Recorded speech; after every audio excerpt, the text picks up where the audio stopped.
question is asked of Judge Cornachio, but I will then give Mr. Germano a chance to respond. And it is, why did you start the Veterans Treatment Court? So 2 minutes for this one.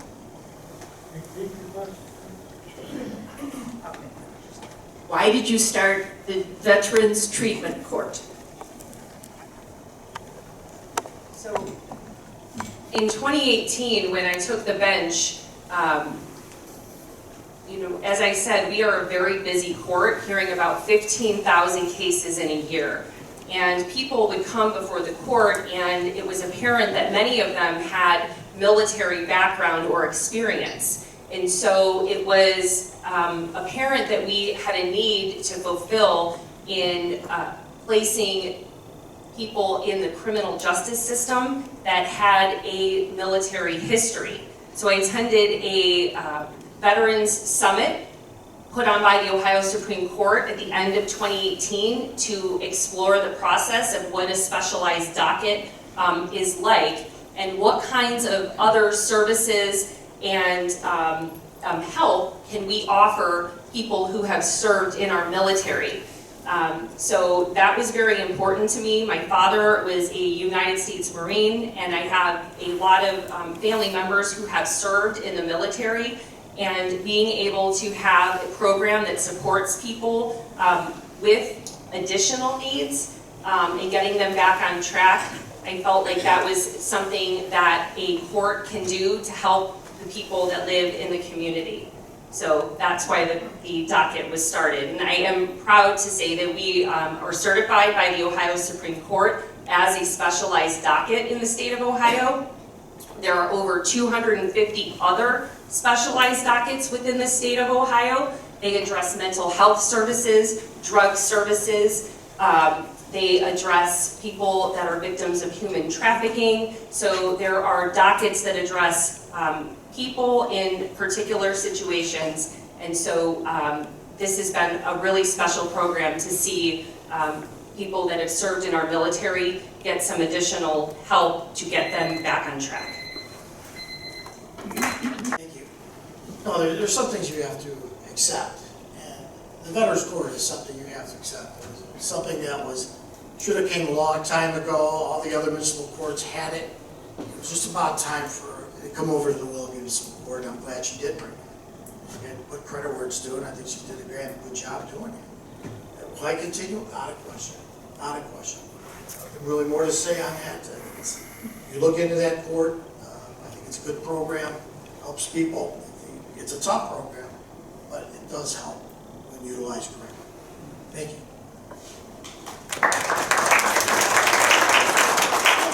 Okay. Next question is, perpetrators of domestic violence can benefit from court-mandated treatment. As a judge, would you support this? 2 minutes. Thank you. As I said before, I was a prosecutor for many years, 15 plus years. I faced a lot of and prosecuted a lot of domestic violence cases. And one thing you have to know is that each case is different. You can't lump them all into one and say we're going to treat them all as one. You have to look at each one in a separate capacity. Look at the individual. Is there a background to this individual? Is it a violent background for that individual? If it's not, does it look like the likelihood that this person is going to repeat the offense? So there's a lot of factors that go into that. And I was always a strong advocate for a first offenders program. First offenders program helps these individuals. Maybe the violence was because of drugs or alcohol, or even sometimes just anger. Just anger, not drugs or alcohol. And they need some help through anger management or through alcohol treatment or drug treatment to get over that problem so they don't become repeat customers. Because one thing we tried to drill when I was prosecutor, and I know she does that too, is look, the first time offense is a first degree misdemeanor. It stays in the municipal court. You do this again, it's a felony. That's one of the jobs of a judge, is to make sure and try to keep these people down here.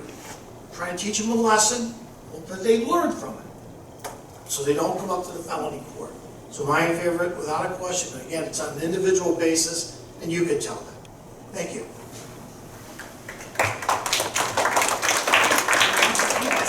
I'll repeat the question for everybody's sake. Perpetrators of domestic violence can benefit from court-mandated treatment. As a judge, would you support this? 2 minutes. I think perpetrators of all different offenses can benefit from treatment. And we do hear a variety of offenses within the municipal court. So we hear very serious domestic violence cases, very serious assault cases. We hear OVI cases, that's driving under the influence. We hear theft offender cases. And really depending on what kind of case on a factual basis that you have, then you are able to determine what the sentence is. And so does treatment benefit most people who come through the court, maybe that are first-time offenders? Yes, absolutely. That can always be a benefit. So we work to develop programs for offenders that come through. We do have a diversion program within the court. That is for first-time offenders who are not likely to reoffend. That's typically theft offenses that we see. I will point out that when I took the bench in 2018, there was a diversion program that was related specifically to domestic violence. And people were immediately diverted into a diversion program if this was a first domestic violence. That program was eliminated because I believe that things should be dealt with on a case-by-case factual basis. So if it's appropriate to send someone to diversion, where ultimately the case could be dismissed, that should be considered by the court and made a determination there. Domestic violence cases are enhanceable, and what that means is that a conviction is entered on someone's record, and if they are charged again in the future with that offense, it would be used against them. So it would be a more serious offense. Thank you.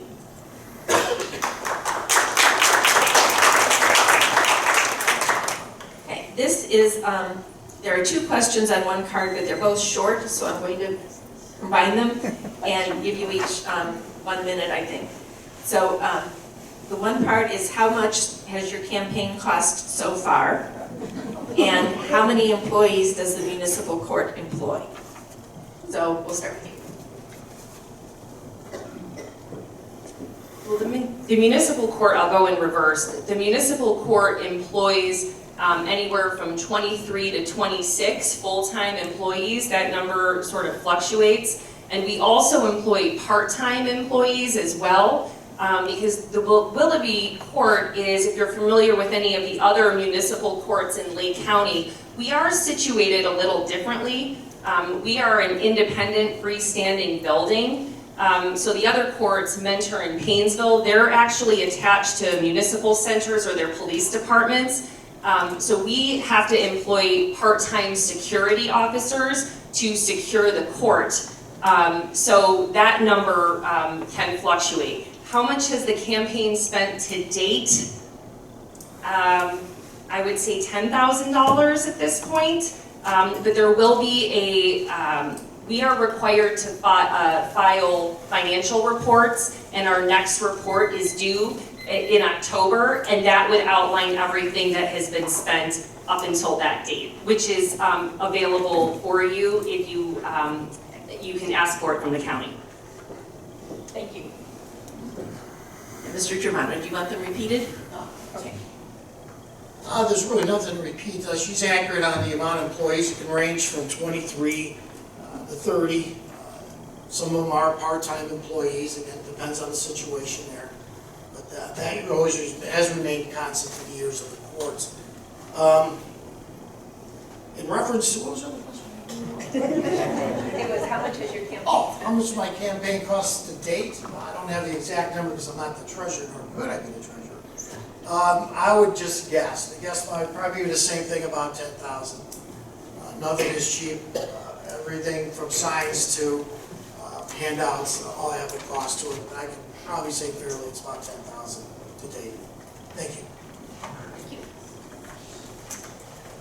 Okay, this one was aimed at you, Mr. Germano. and then I will change it slightly for Judge Cornachio. You ran as a Republican candidate and a Democratic candidate. What makes you different as an independent? Sure, that's a good question. I get asked that quite a bit. What changes? It's like anything else in life, you learn. You learn as life progresses, as politics progresses, as elections progress, you progress, you learn. And that's why I thought I'm just getting fed up of everyone asking if you're a D or an R, or if you're getting up there, if you're going in front of the bench, are you a D or an R? And sometimes you're going to say, well, wait, do they really do that? Well, they don't come out and ask that specifically, but it's behind the scenes and these things happen. Okay? And being an independent, I can honestly say, look, I don't have a political party that's behind me, that's giving me money, where I have to ask for all their endorsements because I'm related to one party. That's what I don't want. As an independent, that's how I can remain neutral, is I don't look for endorsements because I'm a true independent. I seek only to be down the middle and be as fair as I can when I get on that bench without any undue political. Simple as that. Thank you. Thank you. Okay, the next question is, oh, I'm sorry. I lost track. I was trying to look at the school board question. You get your response. So as far as the political party affiliation, when someone comes to the bench, the notion that that ever occurs is honestly horrifying to me. That is not how the Willoughby Municipal Court operates. That is not how any court should operate. No one's political affiliation the courtroom is not the place for that. So that is very concerning to hear that, and I hope that all of you in this room understand that judges, we are required to uphold the law. We've taken an oath to be fair, to be impartial, to listen to everyone, and determine what should happen if we're imposing sentence or how we're dealing with cases. That is of utmost importance. So that is very concerning. As far as endorsements and not having support, of any political party, I'm proud to be endorsed by some of our local leaders. I'm endorsed by our Willoughby Mayor, Bob Fiala. I'm endorsed by the Eastlake Mayor, Dennis Morley. I am endorsed by our Sheriff, Frank Leon Bruno.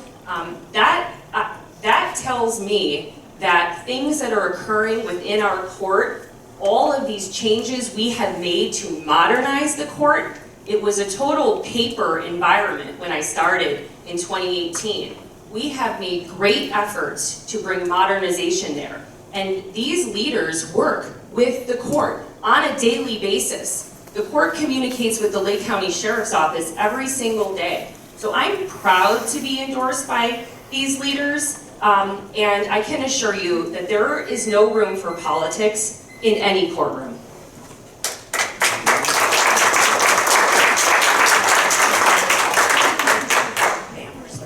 Sorry.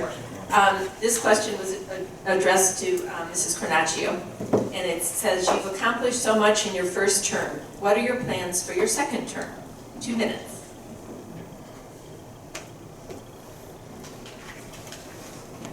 My plans for the second term are to keep improving, to keep moving forward, to continue the work that we've done. I've mentioned that we had undergone a complete case management conversion. So that is a very complicated process, and so there is always, we are continually working to make that better. We have plans to add more function to that system to allow for e-filing for attorneys. The point of the case management system and bringing a lot of this electronic function to the court is to provide public access. So people can go on our website, they can view documents, attorneys will be able to file electronically. So I hope to continue that. I hope to bring new programming to the court. I am consistently hearing from judges around the state and learning about programs that are available to us. I hope to bring new programming. I hope to continue the Veterans Treatment Docket. There are just so many things that we can keep doing to make our community a better place. And so you really have that opportunity while in the municipal court. And I hope to be able to continue all of that as your judge for the next 6 years.